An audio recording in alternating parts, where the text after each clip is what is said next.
Buenos días a todos, soy Victoria Riobo y voy a presentar acerca del uso de antibióticos intracamerales en la profilaxis de endoftalmitis. Bien. Pero un momento, ¿puedo grabar? Uh-huh.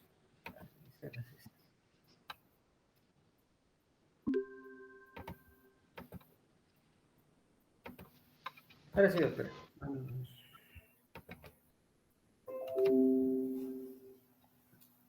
La endoftalmitis es una complicación que afortunadamente es poco frecuente, pero que es muy temida por la gran mayoría de los oftalmólogos. Se dice que da cuenta de un 0,04 a un 0,2% del total de cirugías de catarata. Tiene dos cursos de presentación, uno de ellos es el agudo y el otro el crónico. El primero lo vamos a definir como aquel que se presenta en un periodo postoperatorio que está en las primeras 6 semanas, pero generalmente se va a dar entre los 3 a 10 primeros días. Y el crónico es después de este mismo tiempo. Se reconocen diferentes factores de riesgo, incluyendo la diabetes mellitus, tener una mayor edad, sexo masculino, cirugías prolongadas y o complicadas, pérdidas vítreas, rupturas de cápsulas posteriores, la presencia de leaks e incisiones en córnea clara.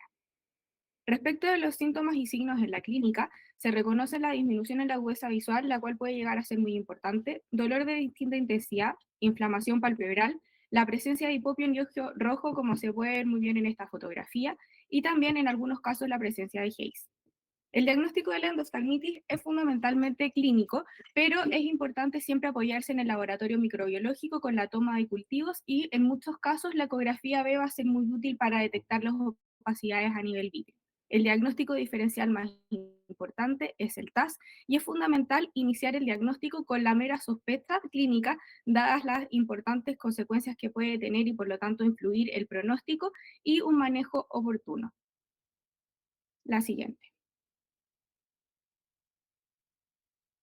Existen distintos microorganismos que pueden causar endoftalmitis, sabiendo que existen endoftalmitis exógenas y endógenas, y en estos dos casos van a variar ambos tipos de microorganismos patógenos. En este caso, la endoftalmitis endógena postquirúrgica, cuando es aguda, por lejos el microorganismo que se ha aislado con mayor frecuencia es el estafilococo coagulasa negativo, y dentro de este grupo el estafilococo epidermidis.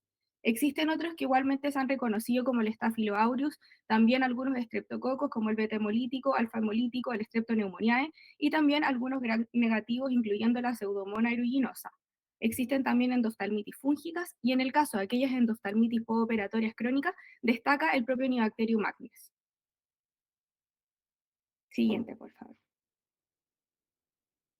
Se han intentado establecer diferentes medidas profilácticas, y dentro de estas la povidona ayudada al 5% a nivel de los párpados, córneas y fondos de saco es una de las más estudiadas y respaldadas por diferentes estudios clínicos. Acá incluye un esquema que es del ESCRS, que habla sobre las diferentes medidas preoperatorias y clasifica el uso de povidona ayudada como mandatorio en el preoperatorio de la cirugía. Los antibióticos antes de la cirugía no están respaldados por estudios, por lo que no es una medida profiláctica que debiera necesariamente utilizarse. El tema de los antibióticos postoperatorios es algo que está bastante en boga y me voy a referir a esto a lo largo. Una técnica estéril y la hermeticidad de las incisiones también tienen que estar siempre presentes, y el uso de antibióticos intracamerales es, por supuesto, el centro de la presentación de hoy día. La siguiente. Esta es una tabla que habla de diferentes estudios que se han efectuado y que respaldan el uso de cefuroxima intracameral como medida profiláctica de la endoftalmitis postoperatoria. Destaqué los dos estudios en los que me voy a centrar, pero hay varios que son bastante reconocidos, como por ejemplo el de Barro en Francia, el estudio de Lundström en Suecia, también está el de García Sáenz en España, y los que destaqué son el ESCRS del 2007 y el estudio de Shortstein en California, Estados Unidos, todos los cuales van a respaldar a esta medida como profiláctica y que tiene un gran beneficio en la disminución de las tasas de endoftalmitis. Por otra parte, también tenemos el uso de cefazolina intracameral en algunos estudios en países como Singapur y España, que también respaldan esta disminución de endoftalmitis. La siguiente, por favor. Este es el estudio del ESCRS del 2007. En este se analizan diferentes factores de riesgo para el desarrollo de endoftalmitis postoperatoria y se respalda el uso de cefuroxima intracameral. Es un estudio que fue multicéntrico, aleatorizado, y es un estudio que es prospectivo. En este estudio, la siguiente, por favor, se hizo un análisis como un modelo factorial de 2x2 y se dividió en 4 grupos. El grupo A, en el cual no se ocupó ninguna profilaxis antibiótica, el grupo B, en el cual se ocuparon inyecciones de cefuroxima intracameral, el grupo C, en el cual se ocupó levofloxacino tópico, y el grupo D, en el cual se ocuparon ambas medidas profilácticas, antibióticos tópicos y la inyección intracameral de cefuroxima. En general, el microorganismo más frecuentemente aislado fue el estafilococo coagulase negativo, y en el grupo A, que fue ninguna medida profiláctica, podemos ver que el estreptococo fue igualmente un microorganismo que se aisló con bastante frecuencia. Este es un microorganismo que, debido a la liberación de exotoxinas, puede generar consecuencias bastante importantes y negativas en términos de outcomes visuales de los pacientes. Este es un estudio que demuestra que al ocupar la cefuroxima intracameral se logra reducir el riesgo de endoftalmitis postoperatoria en 5 veces. Hubo 29 casos de pacientes que desarrollaron endoftalmitis y se excluyó solamente uno, que fue un paciente que se creía que podía corresponder a un TAS. La siguiente diapositiva, por favor. Esta es una tabla que muestra los distintos factores de riesgo que se identificaron en este estudio. Entonces, no solamente vamos a encontrar la ausencia de la inyección intracameral de antibióticos, sino que también las incisiones en córnea clara, el material del lente intraocular, en este caso el uso de silicona, fue reconocido como factor de riesgo, y complicaciones de la cirugía, dentro de estas la ruptura de cápsula posterior. Siguiente, por favor. Este es otro estudio que habla también de la disminución de endoftalmitis con el uso de antibióticos intracamerales. Es un estudio que se efectuó en Carolina, el estudio de Schurstein, que también mostré al inicio. Se dividió este estudio en 3 grupos en lapso temporal. El primer grupo, que fue el 2007, en el cual no se ocuparon antibióticos intracamerales y se ocuparon solamente antibióticos tópicos. Del 2007 al 2009, en el cual se ocuparon ambas medidas profilácticas, pero se excluyeron a los pacientes con alergia y con ruptura de cápsula posterior. Y el último grupo, que fue el del 2010 al 2011, en el cual se incluyeron a todos los pacientes, todos recibieron antibióticos intracamerales. El uso de los antibióticos tópicos como medida profiláctica solamente se reservó según criterio de los cirujanos, y a los pacientes que tenían alergia se les dio un antibiótico distinto a la cefuroxima. Siguiente. Acá hay un gráfico de los resultados de este estudio y podemos ver en la línea verde que las tasas de endoftalmitis disminuyeron importantemente conforme incrementó el uso de antibióticos intracamerales como medida profiláctica. Por lo tanto, en este paper podemos ver que se demuestra algo en California que no había sido demostrado en ningún otro estudio en Estados Unidos, y que además esta inyección intracameral podía ser particularmente útil en pacientes que hubieran cursado con una ruptura de cápsula posterior como complicación. Finalmente, también es importante agregar que el uso adicional de antibióticos tópicos no parecía adicionar un beneficio adicional, y por lo tanto la inyección intracameral por sí sola permitía tener un importante efecto protector. En la siguiente diapositiva, por favor. En este estudio de Cochrane se habla acerca de lo mismo, el uso de los antibióticos tópicos, y con un alto nivel de certeza lograron mostrar que la inyección de cefuroxima, fuera esta con o sin el uso de levofloxacino tópico, lograba disminuir las probabilidades del desarrollo de una endoftalmitis. La siguiente. Como bien sabemos, la cefuroxima es un antibiótico que pertenece a la familia de los betalactámicos, es una cefalosporina de segunda generación, y como tal va a tener un muy buen efecto en contra de bacterias gram positivas. Igual tiene una buena cobertura en contra de las gram negativas, y es importante saber que no cubre el Staphylococcus meticilino resistente ni enterococo. Tiene un efecto bactericida, esto lo va a lograr al unirse a las PDP, y así genera una inhibición de la síntesis de las proteínas de la pared bacteriana, y por lo tanto va a generar la lisis de dichas bacterias. Es tanto concentración como tiempo dependiente, y el efecto bactericida máximo lo va a lograr cuando se cuadruplique o se quintuplique la concentración inhibitoria mínima del fármaco. La siguiente. La forma comercial disponible es el Aprocam. Este es libre de preservantes y viene así en esta presentación en una ampolla que va a tener 50 miligramos del fármaco diluidos en 5 ml de solución salina estéril, que va a estar al 0,9%.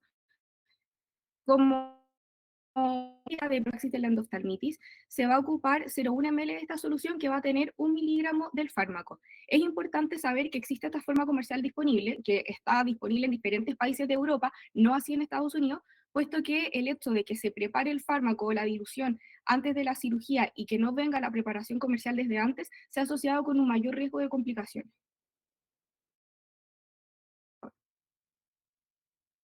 Este es otro paper que habla tanto de la efectividad como la seguridad del uso intracameral de cefuroximab en la prevención de endoftalmitis en pacientes con y sin ruptura de cápsula posterior. Y como podemos ver en el gráfico, las primeras dos barras van a estar en aquellos pacientes que sufrieron ruptura de cápsula posterior y se puede ver que existe una disminución significativa del riesgo de endoftalmitis con el uso de los antibióticos intracamerales. El segundo grupo fueron pacientes que no cursaron con ruptura de cápsula posterior e igualmente se puede ver este resultado estadísticamente significativo. La siguiente. La alergia a la cefuroxima es un tema que se aborda también en diferentes papers. Hay algo que es bastante controversial, igual que es el tema de la penicilina y la reactividad cruzada entre estos dos fármacos. Se puede ver en este esquema que acá tenemos la estructura química de la penicilina e incluye un grupo que es el R1, grupo que carecen las cefalosporinas de segunda generación. Dentro de este grupo está la cefuroxima y por lo tanto no debería haber una reactividad cruzada mayormente significativa entre estos dos fármacos. Tanto así que la guía del 2007 del ESCRS recomienda que debiera igualmente ocuparse la cefuroxima intracameral en aquellos pacientes que tienen el antecedente de alergia a la penicilina. Acá se incluyen dos estudios clínicos en los que se documentan reacciones anafilácticas importantes después del uso de cefuroxima intracameral en pacientes que tenían alergia a la penicilina y amoxicilina respectivamente, por lo tanto, igualmente es un antecedente que hay que tener presente. La siguiente, por favor. No solamente se habla del uso de la cefuroxima, sino que también hay otros antibióticos que han ocupado intracameralmente. Dentro de esto es la vancomicina. La vancomicina es un fármaco que es bactericida y que también es bacteriostático en las primeras 6 horas desde la administración. Tiene un muy buen efecto en contra de las bacterias gram positivas y algo que es fundamentalmente importante es el efecto que tiene en contra de la Staphylococcus aureus meticilino resistente. El gran pero de la vancomicina es que se describe un efecto adverso importante, que es la vasculitis retinal oclusiva hemorrágica. Este es un efecto adverso que se documentó en este estudio en 36 ojos de 23 pacientes. Podemos ver acá una imagen de uno de estos casos. Este es un paciente de 55 años que sufrió una HORB que fue bilateral. En el ojo derecho tenía huesas visuales 20-30, en el ojo izquierdo tenía NPL y podemos ver cómo hay hemorragias en la periferia y que hay una ausencia de tortuosidad y dilatación vascular, pero que hay importantes zonas isquémicas. En la angiografía se pueden ver muy bien. En el ojo derecho la periferia está casi totalmente isquémica y en la retinografía del ojo izquierdo se puede ver que hay una zona blanquecina que corresponde a isquemia macular. La siguiente, por favor. El moxifloxacino es otro de estos antibióticos, es una fluoroquinolona de cuarta generación. Una de las características más importantes es su amplio espectro, pero hacen falta estudios clínicos randomizados y estudios comparativos entre cefuroxima y moxifloxacino intracameral.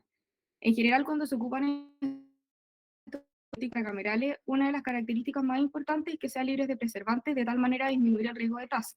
El moxifloxacino sin preservante, en teoría, requeriría tiempos de exposición mayores para que se logren eliminar estos microorganismos comúnmente causales de endoftalmitis. Las dosis que se describen de moxifloxacino intracameral fluctúan aproximadamente entre los 100 microgramos y los 500 microgramos. Este es un estudio que habla también de la profilaxis del moxifloxacino en la reducción intracameral de endoftalmitis. No es una revisión sistemática, pero igualmente es importante ver que se logra una reducción en las tasas de esta complicación y en las puntas de flecha señalo que hay varios que tienen importancia estadísticamente significativa, incluyendo el análisis del total de los casos. La siguiente, por favor. A modo de conclusión, puedo decir entonces que la endoftalmitis es una complicación importante que hay que saber reconocer y que es en general causada por estafilococo coagulasa negativo. Por lo tanto, es importante ocupar medidas profilácticas para poder prevenir esto y que apunten a abarcar en su espectro a este microorganismo. Los estudios respaldan el uso de la cefuroxima intracameral y uno de los estudios más importantes es el del ESCRS del 2007. El uso povidona ayuda al 5%, no se esto está ampliamente respaldado por los estudios y hacen falta estudios randomizados comparativos con otros antibióticos intracamerales para poder tener diferentes resultados disponibles. Muchas gracias por la atención de todos.